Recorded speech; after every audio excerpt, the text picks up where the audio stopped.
We're going to take a look at a one-way ANOVA and how to interpret the output. So in this example, imagine that we're asking a general research question: does chocolate improve your working memory? So if we assume that chocolate has some sort of active ingredient in it that improves memory temporarily, then we could test that hypothesis with the following design. We've taken several college students and we've randomly assigned all of our participants to one of these conditions: either eat no chocolate or eat carob, which is kind of like chocolate but doesn't have any of the same ingredients. You could have a low dose of chocolate group, so a small square of chocolate, and then a high dose of chocolate group, where they're just given a larger dose of the chocolate. So we have 4 groups in total, and then our next task after they eat the chocolate is for them to complete a working memory task.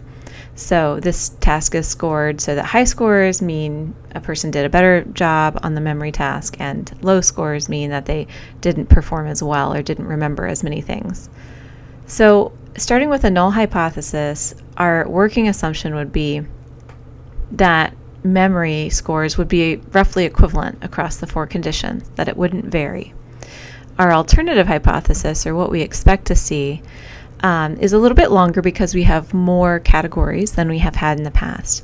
So specifically, we think that because chocolate is assumed to improve memory, the 2 chocolate conditions should produce higher memory scores than the non-chocolate conditions.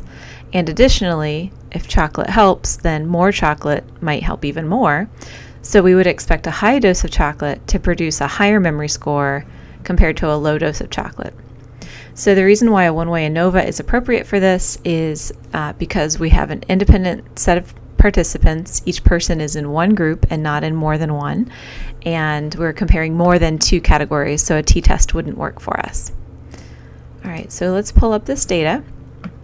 What we have is our independent variable, the chocolate condition, listed here as the 0s, 1s, 2s, and 3s.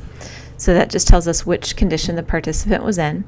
And then next to that is their memory score. So this person was in the no chocolate condition and their memory score was a 5.5. This person was in the chocolate substitute category and they had a 4.5. So sometimes looking at that can help orient you to the data. Now let's go ahead and do our ANOVA. We're going to go to Analyze, and we're doing a comparison of means. And then we're going down here to the one-way ANOVA. Our dependent variable is always the one that we think is going to be dependent on which category you're in or which condition you're in. So in this case, it's the memory score. It depends on whether you had chocolate or not. All right, and because we have more than 2 groups, we need to ask for post hoc analyses. So we're choosing the Tukey post hoc test. There are a lot of different other options, and if you continue on in psychology, you'll learn all about the reasons why you would choose one over another. For now, the Tukey is going to work just fine for us. And then let's go ahead and ask for the descriptives, and let's ask for a means plot, because this will help us to be able to just make sense of the data more quickly. Okay.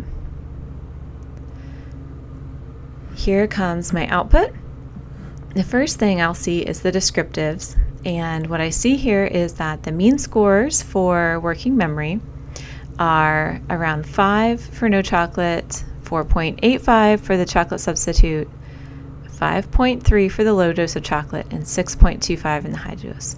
So I can see that in general, the things I hypothesized are trending in the right direction, but what I don't know is whether that's a significant difference or whether this is just something we might see by chance. So to answer that question, I have to go down here to the ANOVA table. The ANOVA table tells me the between groups difference. So that's what I'm interested in this case, is the between groups difference.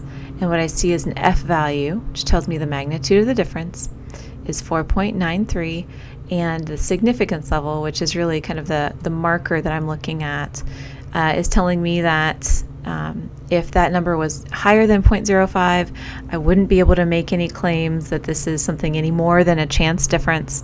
But because the significance is lower than 0.05, then I can say the probability this kind of difference happens by chance is pretty low, so therefore I can reject my null hypothesis according to the rules of the null hypothesis significance testing. So this tells me there's a difference somewhere up here. What it doesn't tell me, though, is where that difference is. Is it a difference between these two outcomes? Is it a difference between these two outcomes?